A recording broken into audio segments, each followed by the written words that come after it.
बहुत डिटेल में करेंगे जी। सेक्शंस थोड़े से कॉम्प्लिकेटेड हैं, ऑल्दो मैं कोशिश करूंगा कि काफ़ी इजीली आपको डिकोड करके ये सारे मैं आपको सेक्शंस करवाऊं। एंड स्टार्ट करते हैं with the today's class. We are at the page number 51 और उसके बॉटम से स्टार्ट कर रहे हैं। Section 44AA। 44AA हमें एक बात बताता है कि आपको बुक्स ऑफ अकाउंट्स किस किस ने मेंटेन करने हैं, कौन कौन से केसेस में मेंटेन करने हैं और कितने साल के लिए मेंटेन करने हैं। ठीक है, तो अगर आप अपने आसपास किसी को भी देखते हैं और आपको ये पता लगता है कि ये बुक्स ऑफ अकाउंट्स मेंटेन नहीं कर रहा है, तो आपको सेक्शन 44AA के बारे में सोचना चाहिए। ठीक है, एक और चीज, मैं पीजीबीपी में जो पढ़ाता हूं ना, आप प्लीज इसे जनरलाइज करके सभी के ऊपर मत लगाया कीजिए। ठीक है, पीजीबीपी की प्रोविजन सिर्फ पीजीबीपी मतलब बिजनेस ऑफ प्रोफेशन के ऊपर लगती है, जो मैं अभी भी आपको पढ़ाने जा रहा हूं। तो अगर किसी की इनकम है फ्रॉम द हाउस प्रॉपर्टी, तो आप उसे मत बताना कि आपको किताबें कब मेंटेन करनी है, because it is again only for the business and profession. ठीक है, सो सबसे पहले बात करते हैं प्रोफेशन की। तो वो कहता है who are the person and what are the circumstances which require maintaining the books of accounts compulsorily. किस किस को अपनी किताबें मेंटेन करनी कंपल्सरी है, और पीरियड भी बताइए ये किताबें हमें कितनी दिनों के लिए कब तक मेंटेन करनी रहेगी। सेक्शन 44AA हाथ से लिखना पड़ेगा जी आपको। 44AA that is maintenance of books of accounts.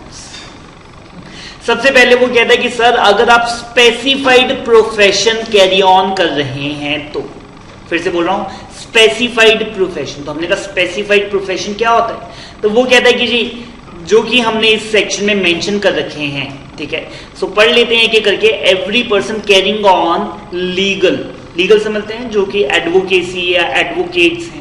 फिर है जी medicine, medical that is the doctors जो आ गए, इंजीनियर्स और द आर्किटेक्चुरल प्रोफेशन, और द प्रोफेशन ऑफ अकाउंटेंसी। ठीक है जी, इसके अंदर हमारे सीए आ जाएंगे और अकाउंटेंट्स भी आ जाएंगे।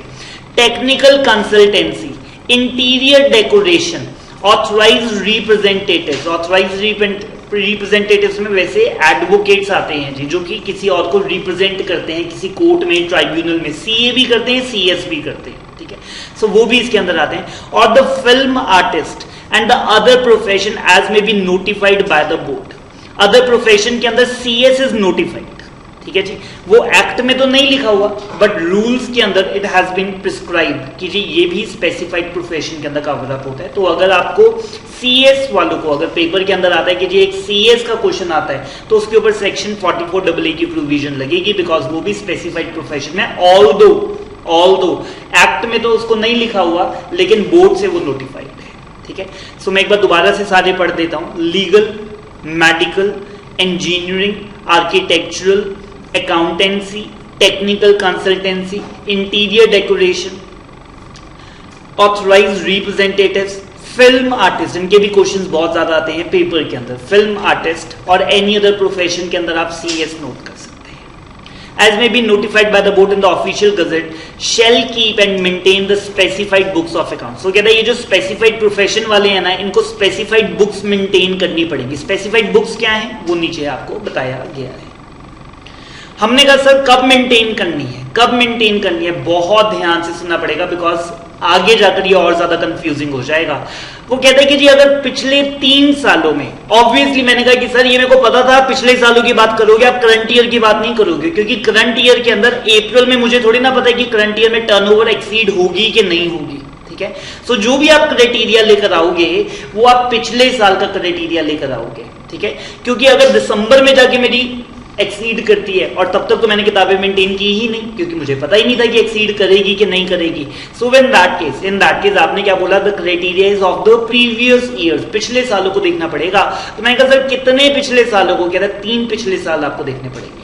करंट ईयर में आपने किताबें मेंटेन करनी है कि नहीं, इसके लिए आपको अपने पिछले 3 सालों के रिकॉर्ड्स ओपन करने पड़ेंगे। अगर पिछले 3 सालों में आपके gross receipts, the word is not the net income, खर्चे माइनस किए बिना जो भी आपकी ग्रॉस रिसीट है, अगर वो 1.5 लाख को एक्सीड कर जाती है 1.5 लाख को, तो मैंने कहा sir any of the 3 years, वो कहते नहीं ऑल ऑफ द 3 इयर्स, तीनों सालों में एक्सीड करनी चाहिए। सिर्फ तभी आपको करंट ईयर के अंदर तभी आपको करंट ईयर के अंदर बुक्स ऑफ अकाउंट्स मेंटेन करनी है, ठीक है।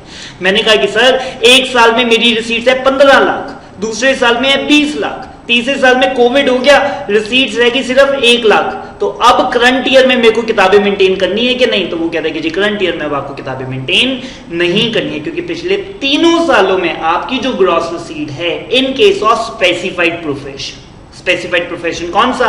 Legal, medical, technical, interior decorators, authorised representatives, accountancy, film artist, CS और इंजीनियरिंग, आर्किटेक्चरल, ये सारों को के लिए किताबें इनको कब मेंटेन करनी है, कौन सी किताबें मेंटेन करनी है अभी पढ़ेंगे। लेकिन अभी मैंने आपको क्या बताया कि अगर पिछले 3 सालों में, अगर पिछले 3 सालों के अंदर तीनों सालों में अगर आपके ग्रॉस रिसीट 1.5 लाख को एक्सीड कर जाते हैं, तो हमने कहा सर 1.5 लाख तो बहुत छोटी अमाउंट आपने बताई, ठीक है। 1.5 लाख तो ऑब्वियसली ये सारे एक्सीड कर ही जाएंगे, ठीक है। पूरे साल की है, पर मंथ नहीं है, पर ईयर है, पिछले तीनों सालों में, the word is all of them, ठीक है।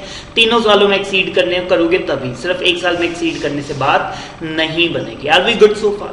अब हम अगर एक साल में 1 लाख है तो उनको कंपल्सरी नहीं करनी है, उनके पास चॉइस है नहीं करने की? हाँ, उनके ऊपर फिर मैंडेट नहीं है, मर्जी है वो तो आप कर सकते हो, अब मैंडेट नहीं है आपके ऊपर, ऑप्शनल इज ऑलवेज देयर, ठीक है। जैसे मैं रिटर्न भरने में भी यही बताऊंगा कि किनको रिटर्न भरनी कंपल्सरी है, जिनको कंपल्सरी नहीं है ऑप्शनल है, आप कर सकते हो, नॉट अ बिग डील, ठीक है। बट ऐसा तो हम कभी नहीं कहेंगे कि आप कर ही नहीं सकते।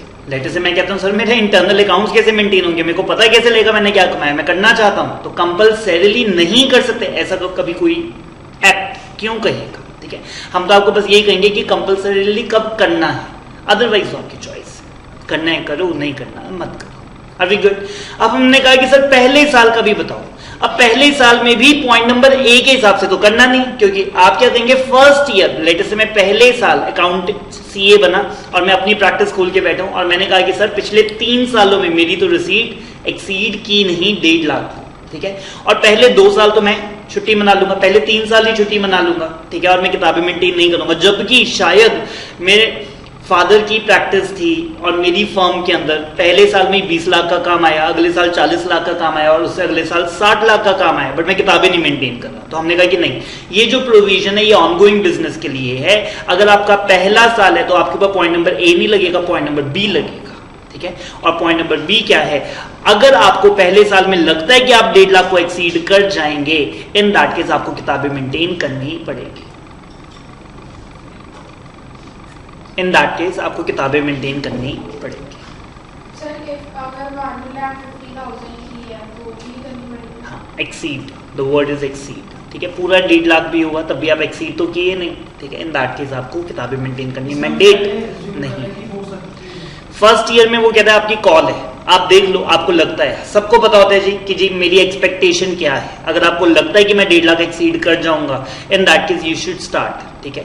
एक और चीज आप कहेंगे कि सर लगता है तो गलत भी हो सकता है, ठीक है, बट उसके चांसेस देखिए, अगर आप 15 लाख कर रहे हो और आप कहें कि सर मेरे को लगता ही नहीं था कि मैं 1.5 लाख एक्सीड कर जाऊंगा, फिर ये थोड़ी अनरियलिस्टिक बात है, ठीक है। बट अगर आप 1.60 हैं, 1.70 हैं, तब भी आप ये प्ली ले सकते हैं। But when the things are very apparent, आप 4 लाख पे घूम रहे हो, तब भी AO ये बात नहीं मानेगा जी कि आपको लगता ही नहीं था कि आप एक्सीड कर जाएंगे, ठीक है। So, when the profession is a newly set up, the gross receipts are likely to exceed 1.5 lakh in the current previous year, तो आपको ये किताबें मेंटेन करनी पड़ेगी, ठीक है। और सेकेंड ईयर है, मैं फिर से बोल रहा हूँ जी, अगर सेकेंड ईयर है तो सिर्फ एक ही साल देखा जाएगा, ठीक है। और अगर थर्ड ईयर है तो पिछले 2 साल देखे जाएंगे, ठीक है।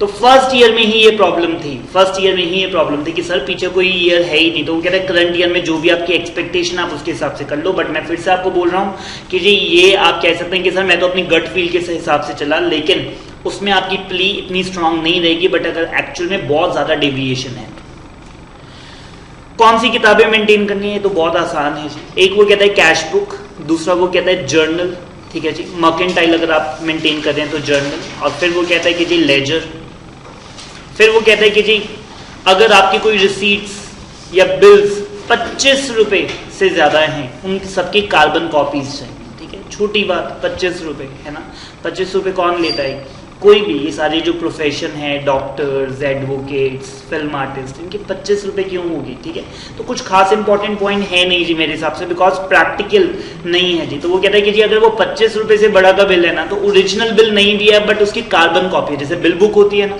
तो वो क्या करते हैं बीच में कार्बन कॉपी रख के ऊपर हाथ से काट के देते हैं, ओरिजिनल आपको दे देते हैं और पीछे वो कार्बन कॉपी रह जाती है। तो हमने कहा कि जी कोई प्रॉब्लम इसमें नहीं है। लेकिन वो कहता है कि अगर वो 50 रुपये original bills issued by him and the receipt in respect of the expenditure incurred by him in the absence of the bills, अगर bills नहीं हैं तो आप सिर्फ उनके पेमेंट वाउचर्स भी लेकर आ सकते हैं।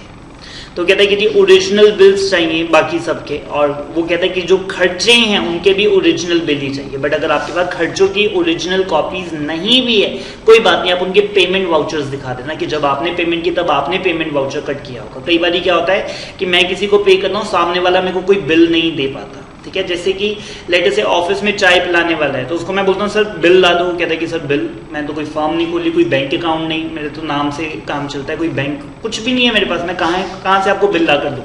तो मैं जब उसे पेमेंट करूंगा तो मेरे पास वो पेमेंट वाउचर मेरे को संभाल के रखना पड़ेगा, बिकॉज सामने वाला कई बार अनरजिस्टर्ड हो सकता है, ठीक है। और ऐसा बिल्डिंग में भी बहुत बार आता है। मेरे क्लाइंट है, उनका अभी कंस्ट्रक्शन का काम चल रहा है, तो मैं जब उनका ऑडिट पे गया तो उन्होंने बिल्डिंग में लिखा हुआ 40 लाख रुपए, तो मैंने कहा लाओ 40 लाख के बिल, तो बिल उनके पास ये 25 लाख के, मैंने कहा 15 लाख के बिल ही आपके पास है नहीं। कहते सर रेता, बजरी, लेबर, इनके कोई बिल है ही नहीं, ठीक है। कि मतलब बहुत बार जो रेता वाला है वो कहीं से सस्ता मिल रहा होता है तो वो ऐसे ही रेडे पे ले आता है, ट्रॉली के ऊपर ले आता है, कोई बिल नहीं उसका देता, कच्ची पर्ची हाथ से काट के देता है। वो बताओ कितनी चाहिए, मैं अभी बना देता हूँ, ठीक है। कच्ची पर्ची का क्या है, उसमें कोई ऑथेंटिकेशन थोड़े ना, ठीक है। सो इन दैट केस, और ऐसा होता है जी कि सामने वाले के पास उसका बिल नहीं भी होता। तो एक बार दोबारा से पढ़ते हैं कौन कौन सी किताबें मेंटेन करनी है। ये आसान है, that is cash book, journal अगर आप मर्केंटाइल सिस्टम फॉलो करते हैं। बट अगर आप कैश सिस्टम फॉलो करते हैं फिर जर्नल क्यों चाहिए? फिर तो कैश बुक की बात है, जो आया है वही इनकम है, जो गया है वही खर्चा है। और लेजर, कार्बन कॉपी अगर 25 रुपए से ज्यादा की रिसीट्स हैं, और वो कहते हैं कि जी बाकी सबके ओरिजिनल बिल हमें चाहिए रहेंगे, ठीक है। और ये अमाउंट्स दोनों ही मेरी तरफ से इरेलीवेंट है, 25 रुपये और 50 रुपये। और वो कहता है ओरिजिनल बिल्स और ओरिजिनल जो भी आपने खर्चे किए उन सबके चाहिए रहेंगे। बट अगर किसी वजह से original bills are not available तो आप वहाँ पे हमें पेमेंट वाउचर्स भी दे सकते हैं।